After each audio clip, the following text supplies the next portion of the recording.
Quack, quack. That is inspirational. I won't lie. Yeah. Anyway.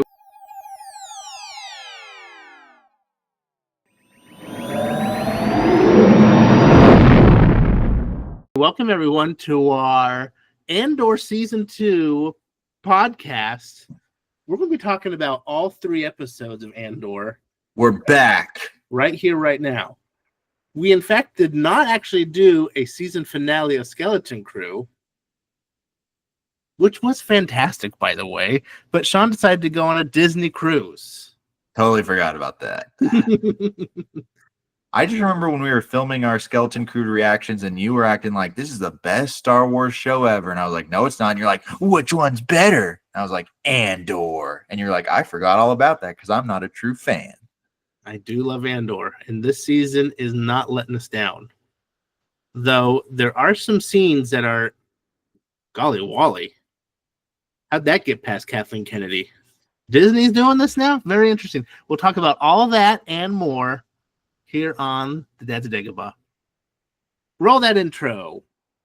Oh, God. Twins, purple hoser. Nope, this is not to do perfect. Oh. Well, we've seen 3 episodes, about an hour and 50 minutes, actually a little bit longer, maybe 2 hours of amazing television. I'll be honest, is that the best Star Wars we've seen since episode 8? No. It's not better than the heist. It's not better. No, there's so many good scenes in Andor season 1, but it's pretty good.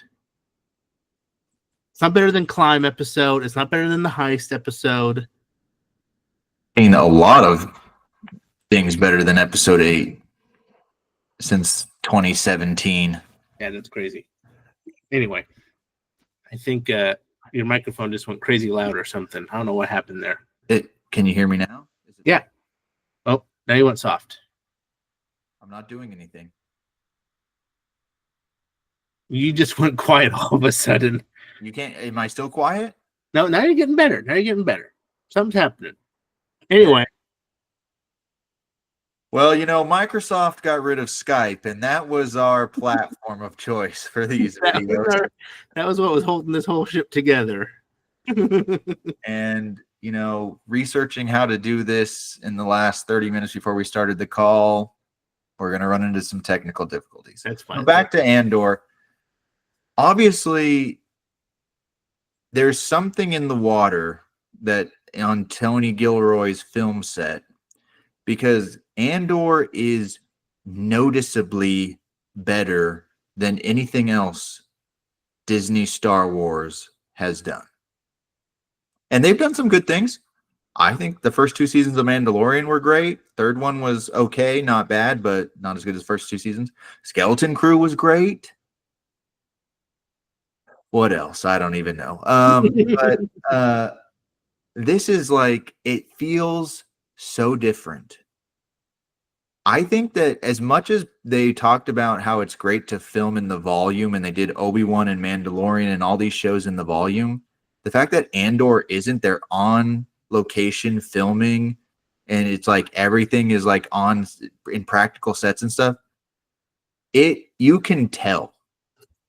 Do you think they actually built a giant TIE fighter, TIE Interceptor?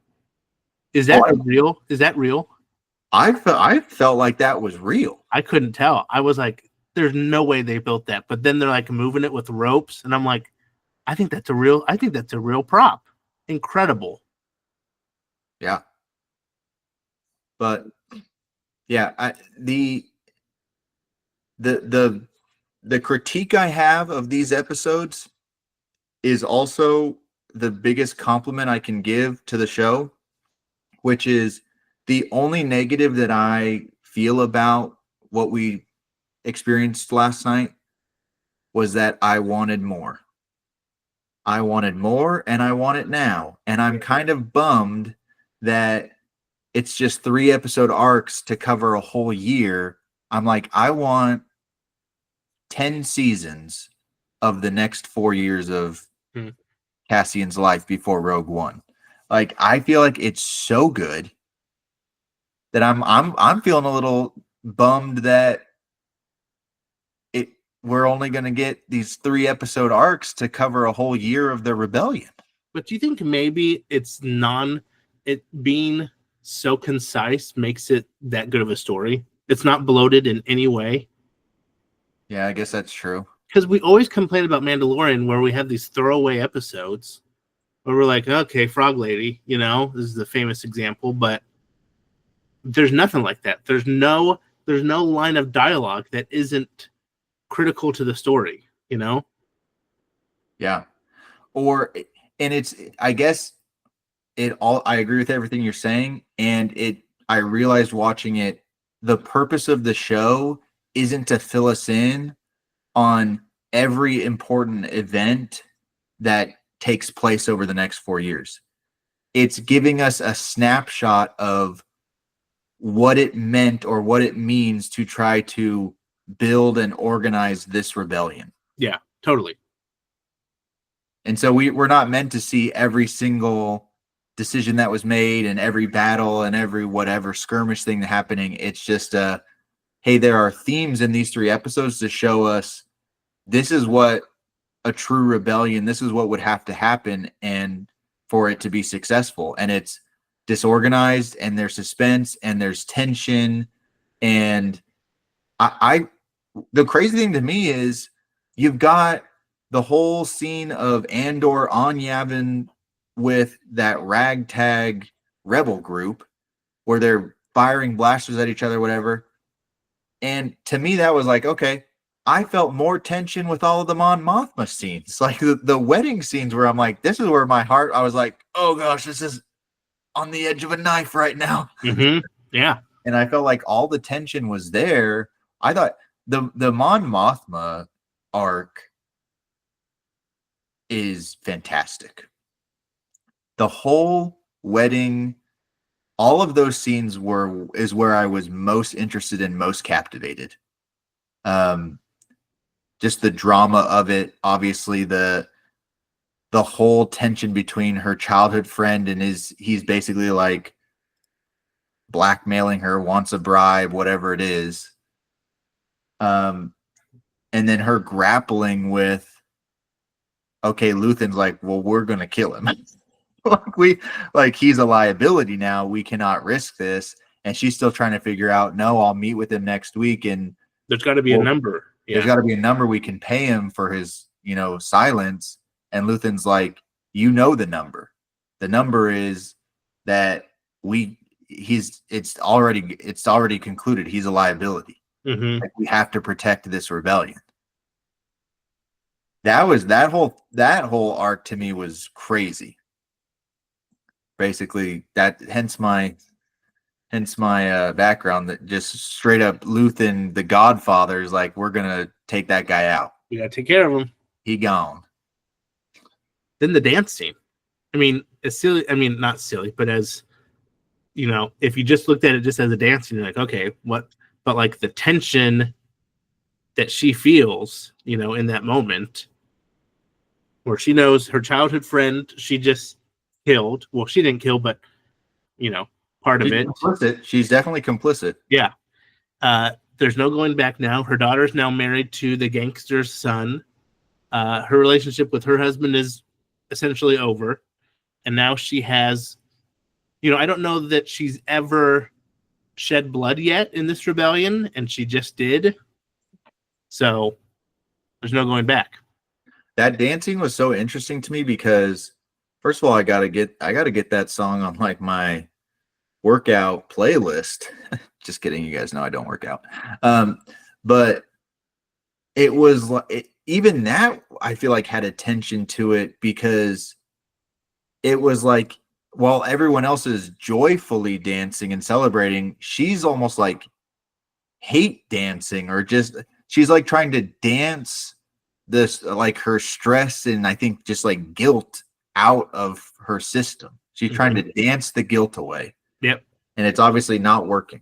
She's just drinking all those drinks and trying to get all of her cares, her worries and cares out. Yeah. Well, I mean, I agree with you what you said at the beginning. this is definitely not a show for kids. There's a lot of kind of adult themes, obviously.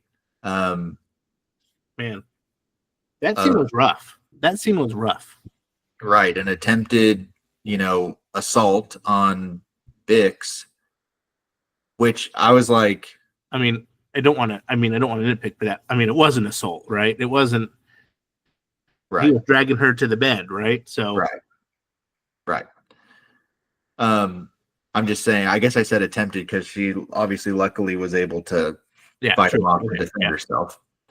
But like that's where almost every one of these Star Wars shows, my kids will like watch the show with me.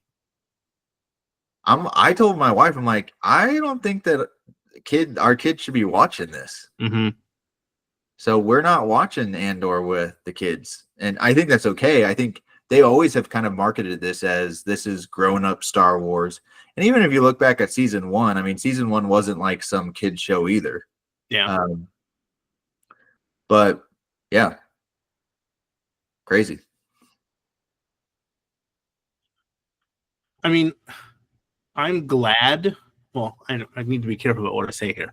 I'm glad they put it in the episode because it tells us so much about the Empire and what the rebels are up to, or what they're up against. Like this isn't just some silly gunfight.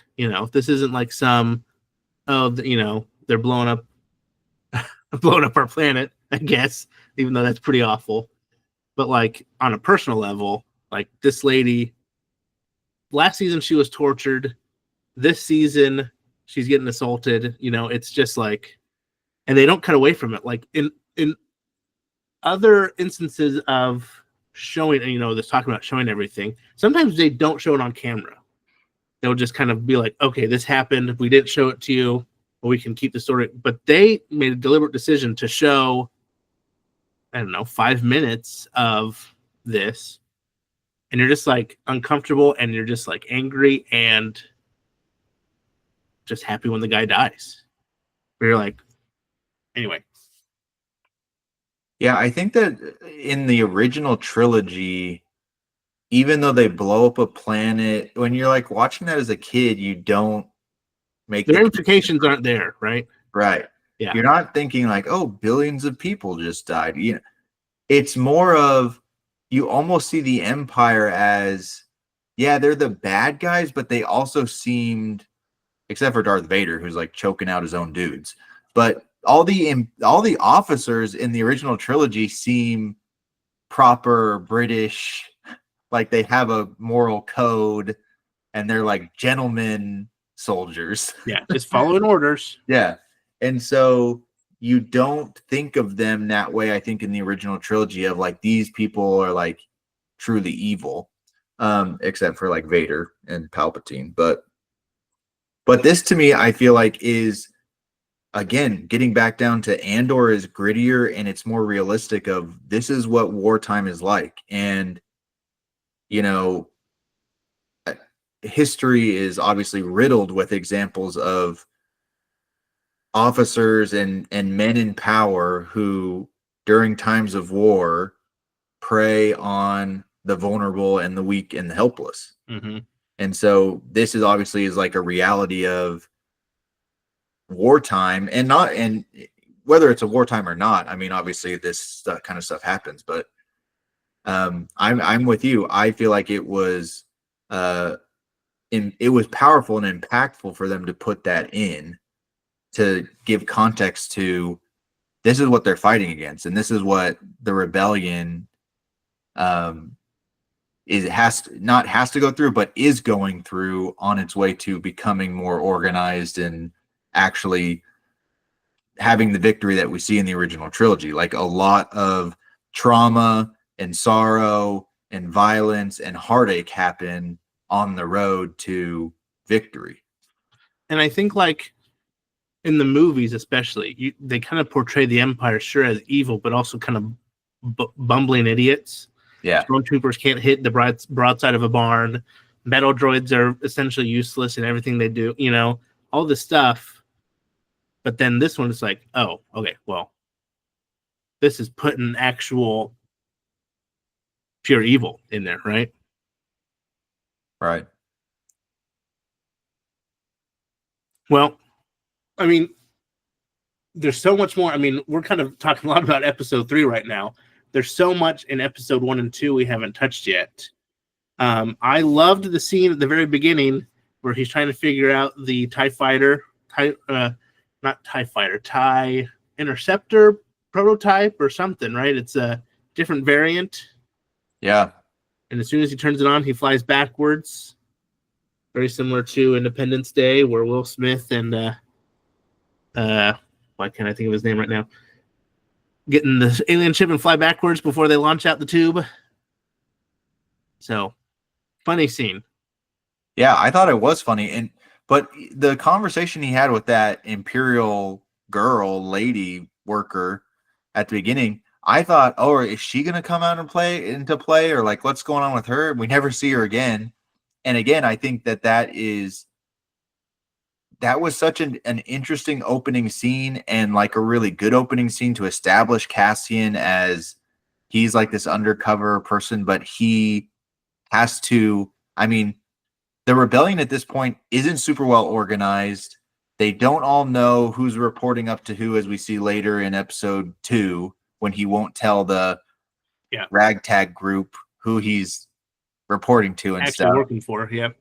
They don't trust each other, but you also have to kind of evangelize the rebellion and be an ambassador and one by one convert people to it to get what you need to get, make the next step in your plan. So I thought that was a really cool scene. Here's my question. Why didn't he bring her with him? There's 2 seats in the back. Well, and the whole thing about, she's like, I need like a 12-minute head starter. I'm like, to go where? Where are you going? Yeah. How are you getting out of here? But whatever. Just hop in.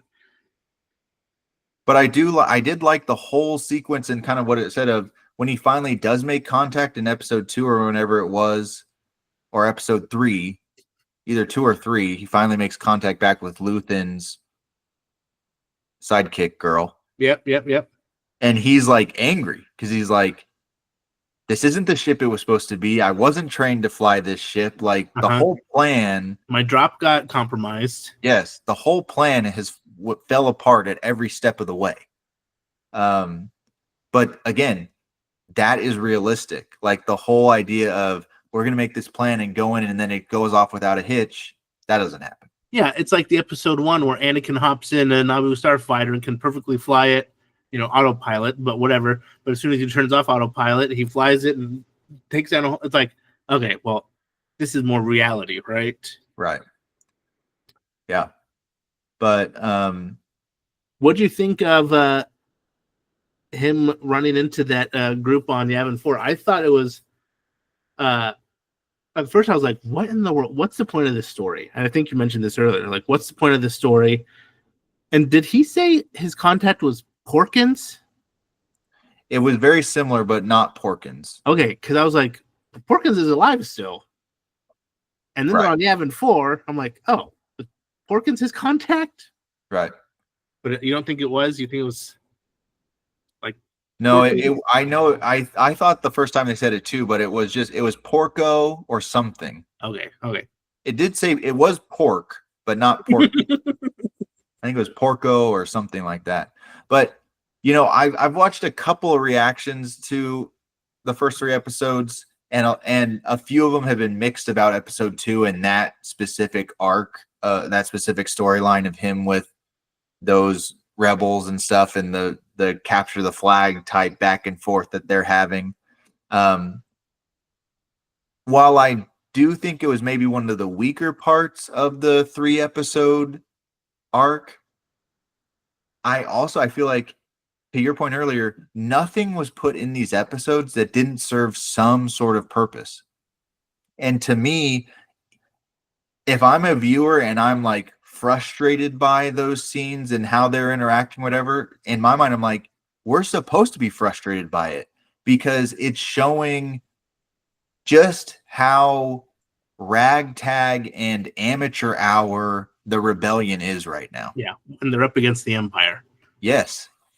Like, they're not organized, they're not professional, and They don't have a leader.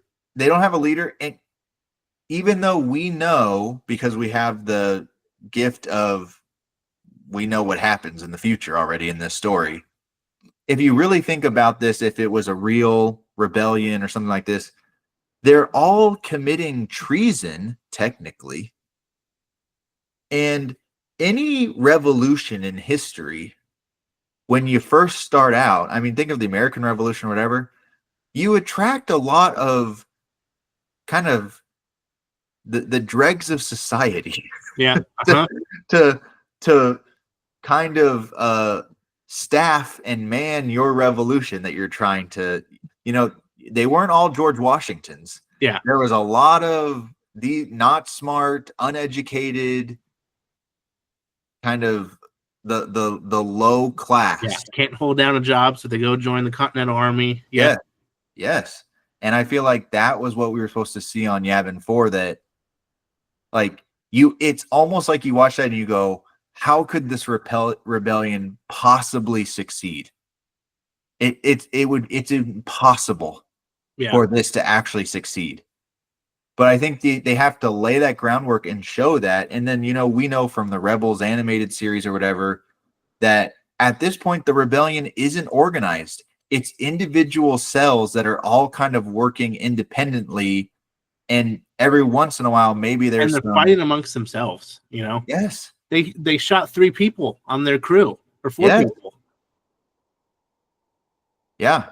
So, I mean, I saw a couple, I only watched 2 or 3 reaction stuff, but one of them was kind of like, that wasn't really for me. I thought it was a waste of time. I'm like, it wasn't a waste of time. It was showing us the current state of this rebellion and giving context to just how insurmountable this task is going to be for the Luthans and the Mon Mothmas of the world, because these are the resources. These are the resources they have, the people that they have to work with to try to pull this thing off. Moldy food. And yeah, I like the Alex from Star Wars Explained, where he talked about them turning that TIE fighter slowly towards the other group, and it's just how perfect it is that it's on Yavin 4, where the Death Star will eventually slowly turn around the planet to fire on the rebels. Same idea. Yeah. And they're up against the TIE fighter, and they're up against the Death Star, and they don't know it yet, but they've got bigger things that they need to worry about other than, little monsters in the forest and infighting amongst themselves. Yeah. And I think Andor's trying to explain that to them, but they just don't listen. They just care about who's in charge. So then they do a little rock, paper, scissors and get eaten. I love the reveal, too, that they are on the Yavin 4. Like, it wasn't that big of a deal, but just like they fly away and you see the temples and you see the gas giant, and you're like, oh, cool. Oh, interesting. Yeah, which I saw, some people, I feel like, that I was seeing, they were like, oh, that's like fan service. I'm like, I don't think it is. I think it fits narratively into the show. That it's like, okay, Cassian now, they obviously, the rebels are already using this as a base, and Cassian now knows, hey, we could go here and it's remote enough, or there's no Imperial presence or whatever. And there's some people, they may be idiots, but they're here. Yeah, I wonder if they'll go back to Yavin at some point, and those guys will still be there, eating those melons. Don't they go to Dantooine first and then Yavin 4? I think so, yeah. Dantooine. The base is on Dantooine. Dantooine. Really? Did he couldn't think of a different name than Tatooine? He had to go with Dantooine? Yes. Yeah, so I thought that I liked that stuff, even though it was frustrating and you felt like, we're wasting time. But I'm like, we're not wasting time as a viewer. We're meant to feel that way. Yeah. Like it's showing us the state of the rebellion right now. But we have the storyline we haven't talked about yet is our friend Cyril and his wife, girlfriend, and Krennic. Oh yeah, and Orson Krennic. Oh my gosh, that meeting was so funny. at least at the beginning. Any droids has been wiped. Your supervisors, if they're not here, don't know about this. And then they like show that funny video, and I'm like, it's kind of took me out for a little bit. But then they're like, anyway, talked about how they can use this against them. It's them. hilarious, that propaganda. But then, like, the idea, you know, the winning thought that lands her the job is you need to get rebels that you trust to do the wrong thing, right? Yeah. So you need to infiltrate the rebellion and have them go a bit too far to lose the trust of the other people. It's not a propaganda about making the Empire look good. It's making the rebellion look crazy, right? Right. Which is, I mean, back to that YA novel that we read when they first started doing this, the Star Wars publishing, the Lost Stars book, where it's from the perspective of the Empire, and they're the news and the propaganda is that the Rebel Alliance is a terrorist organization. Yeah. And so that's what they have to do. That's obviously what they got to do here too. On, is it Gorman or Gorm something with the spiders? I don't know what planet that is. Yeah. But yeah, I loved the scene with Cyril and Deidre and Mrs. Fig, because that should have been my background. She's like dipping her thing in that fondue and making a big mess and stuff. And well, poor Cyril is like, he's got mental health issues. he's a Buster Bluth is what he is. When they pan over to him and he's just like, there's no private rooms anywhere in that little apartment. It's just like a little triangle thing, and he's just completely crumpled into the bed. Like, I just need a break, even though he can hear everything going on in the dining room. And Uncle Harlow is a gangster. And but what's so funny is like, it was just funny to see the dynamic of, like, obviously they're in a relationship, and Deidre's like, she's wearing the pants in that relationship and telling Mom, here are the new boundaries and here are the new rules. And literally, I will kill you. It's one of those couples where you're like, really? Those two got together? I mean, I know they kind of had a bonding moment on Ferrix. That's where they, you know, met. Well, I don't know about met, but, you know, in that climate, that's where they bonded, I guess. Yeah. But still, like, what is she seeing him? And isn't he, maybe he sees his mother in her, and he's just like a strong female type I need in my life, you know? Yeah.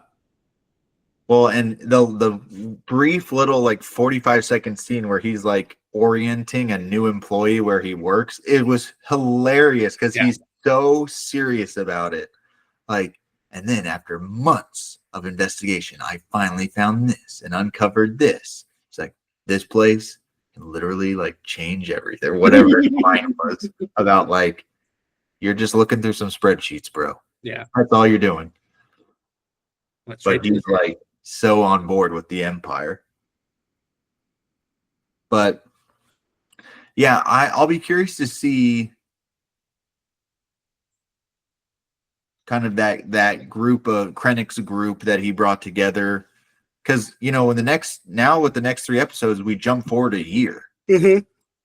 So is, like, that whole rebellion thing on that planet, will it have already taken place, or is that like it has taken a year to set that up and now we're gonna see that? So that's what's interesting about all these scenes, is you think about, okay, what's the context of this scene if I'm not gonna see any of these people again for a year? Yeah, what will have transpired? Because I think, what will have transpired, and what's the next year have in store for us, right? So, like, what have the characters been doing in that year? Because I think this episode just took place over 3 days. Yeah.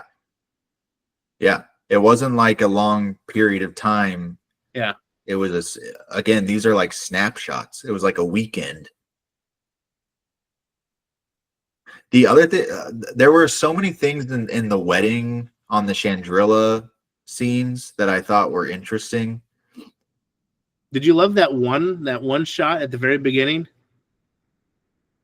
where she's walking to meet Luthen, but we don't know it's Luthen right away? That's a one shot. We follow her all the way down the stairs as we transition from person to person. Yes. And I was like, all right. Yeah, it was amazing cinematography doing that, and all the moving pieces and the other people walking around and stuff, and you just got the whole like I said, every wedding scene when we went back to Chandrilla, all the Mon Mothma scenes to me were just like dripping with drama and suspense and dread that I was like, I just felt tense. She tells her daughter, you can get out of this. You can get out of this. Please get out of this. To add on top of she's carrying the weight of trying to lead this rebellion that isn't even organized yet. Her family personal life is basically disintegrating. Yeah. She doesn't agree with this wedding, but she also brokered it to fund the rebellion. Yeah. So she's feeling guilt about that. She doesn't have a great relationship with her daughter or her husband. And now she's having one vulnerable, tender-hearted moment with her daughter to try to connect and say, I'm on your side. You don't have to do this if you don't want to. If you want an out, I'm giving it to you. I wish my mother would have done this for me, you know? Yes. But my mother was drunk. I wish she would have done this for me. Like, just say the word and I'll support you all the way. And the daughter just, I wish you were drunk. I wish you were drunk. Like, just the complete smash the heart with a hammer. There's no reconciling this relationship. And the husband is the biggest freaking deadbeat. I hate that. I thought it was so funny when he gave his little speech. Yeah, at the dinner. That it was so, he was trying to sound like eloquent and stuff, but it was so vapid and like shallow. The whole speech was like, he's talking about joy, but he never talks about what, in my mind, it should be the true source of that joy, which is the actual relationships with his family. He's talking about a well-crafted meal, like all this material, drink. Yeah, like, you know, kind of the materialistic side of life, that's going to bring you peace and comfort, and, you know, oh, there's going to be hard times, so find your joy where you can, in a drink, in a nice meal, and nice clothes, all this kind of stuff. And I'm like, he didn't mention his wife. He didn't mention even his daughter. Like, my joy, my sense of self and purpose and, light in the darkness is my sweetheart, my wife, my partner, my daughter, my child. Like, this familial love that we have has carried me through all my hard times. Nope. Hey, make sure you get a nice steak every once in a while to get you through the hard times. Or like, make sure you marry up in the world, you know? Yeah. Because you gotta imagine, from her point, I mean, this is all Mothma money, right? He married into her family for the prestige. The gangster guy wanted to marry into her family for the same thing. She's just being used left and right, you know? She's trying to fund this rebellion, and at every turn, everyone else is trying to use her to build themselves up, right? And so she has no friends. Her one friend just died. She's, Luthen is hardly a friend. He's always yelling at her, it seems like, He's like her backbone. Yeah. Like, he's like, all of this stuff, everything we're doing, this is a facade. Your family, your marriage, motherhood, being a senator, all of that is a facade, a mask for what we are doing in the shadows. Yeah. Oh, what a good show. What a fantastic show. Plus the betrayal that she feels. I forget the actress's name that plays Mon Mothma. She should get an Emmy. Off of these 3 episodes alone. The amount of times where someone is shoveling doo-doo right into her face with whatever they're talking to her about, and she has to sit there and smile and pretend like, oh, like every time her childhood friend guy is like passive aggressively blackmailing her, like, hey, well, my business is not doing very good. Well, if I was doing better, maybe I would keep quiet about whatever. And Oh she yeah, has to be like, he drops the rebellion word, and she's like, "What?" You know? right. And she has to like smile at him like, oh, like I wish you would have told me sooner. Uh-huh. Like has to play the niceties. And then as soon as that person leaves or the conversation ends or she walks away, her face like falls. She's like this master diplomat that is trying to work all these angles.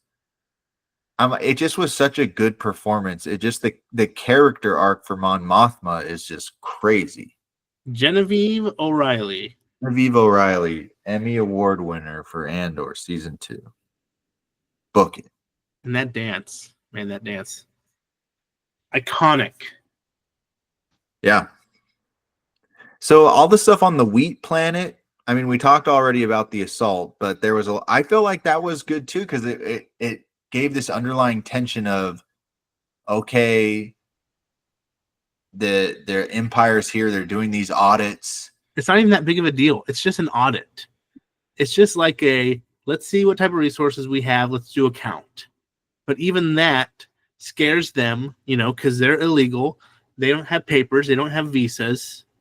But even though everyone knows that these immigrants need to, the people on the planet need immigrants to come work the fields, but they don't have visas. So it's just, understood. And that's what he uses to try and convince her to, sleep with them. Right. This can all be taken care of, Right.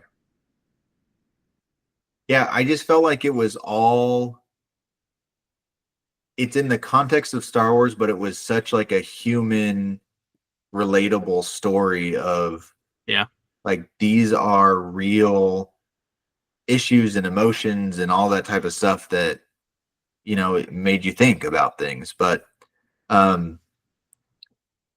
yeah, at the end of the episode, the episode 3, obviously we lose. I don't know what his name is. I already forgot his name, but the guy, the main dude, immigrant guy that was holding up the brick on Ferrix and started the riot on Ferrix. Brasso. Yeah. And I feel like just, again, setting the tone for there's going to be a lot of loss along the way. Like, who knows if any of these characters, like, we know Mon Mothma and Cassian survive. And other than that, everyone is fair game to die in this season. I mean, Bix is going to die. Luthen's got to die. I mean, literally everyone. Like, I don't think there are any other characters that we have confirmed that are going to be alive, except for Homeboy that escaped the prison with Andor in season 1. Oh yeah, he's in Rogue One. Yep. But yeah, I mean, all these people are going to die. Man, so if you don't already know, talking to the audience now, next week we'll get 3 more episodes.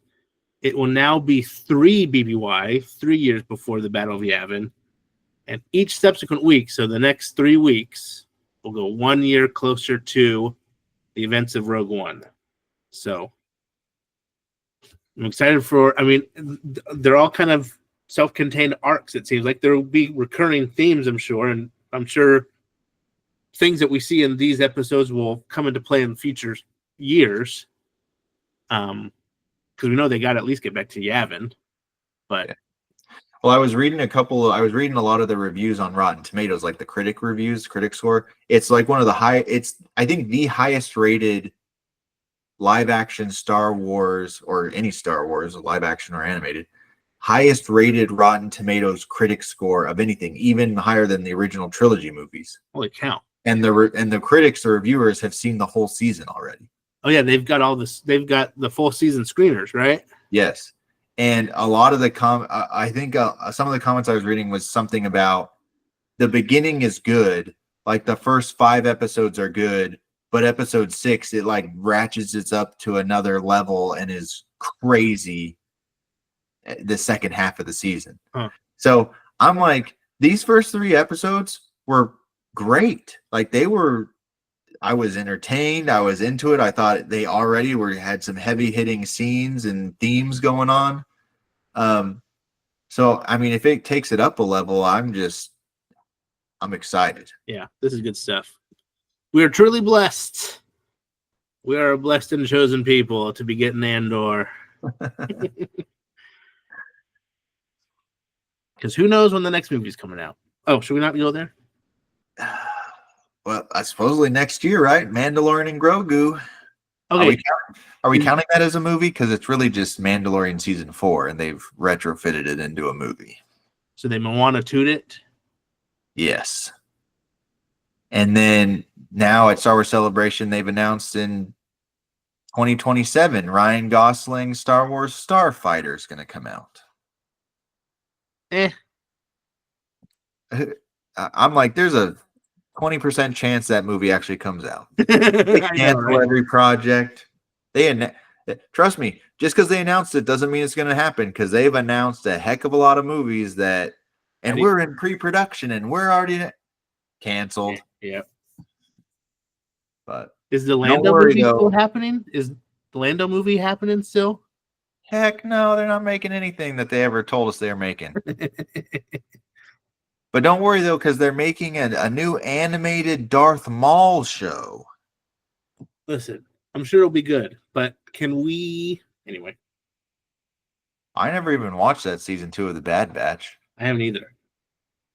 I don't think I will. Like, at this point, why would I?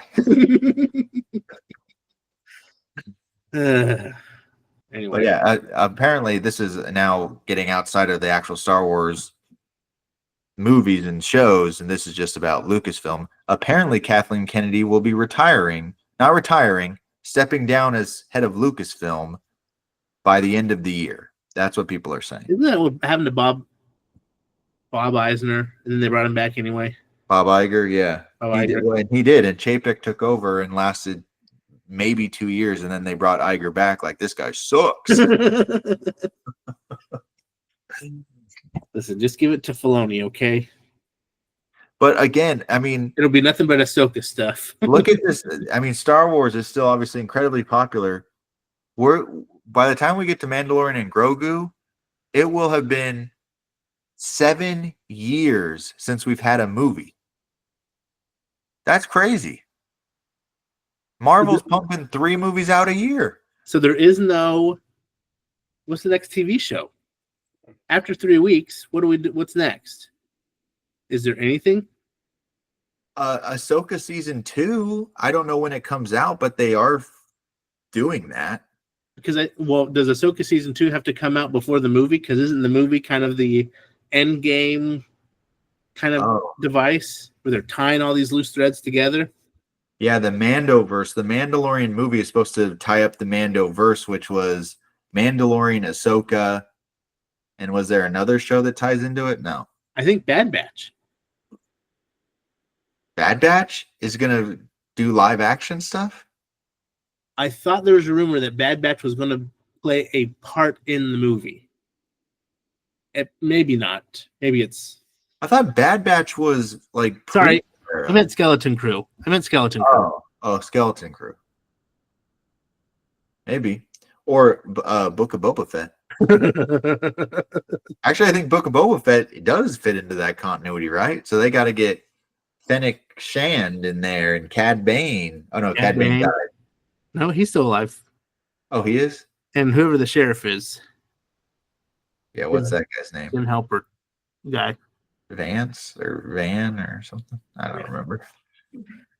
Well, let's do this again next week. Yeah, the point is that Andor is peak Star Wars, and it's only around for 3 more weeks. But you know what? Actually, watching these episodes made me think I should go back and watch season 1. Like, I don't know why I don't rewatch it, because it's that good. It's good enough. I should just rewatch it. Yeah. But anyway, all right. Well, comment down below what you thought of the first 3 episodes of Andor season 2, and how many times have you done a Bollywood EDM dance to get out your frustration that you had to hire a hitman for your childhood friend?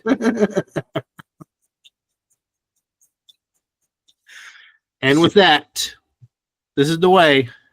We have spoken. We'll See you next time on the Dad's a at the Dagobah. Dagobah. Right.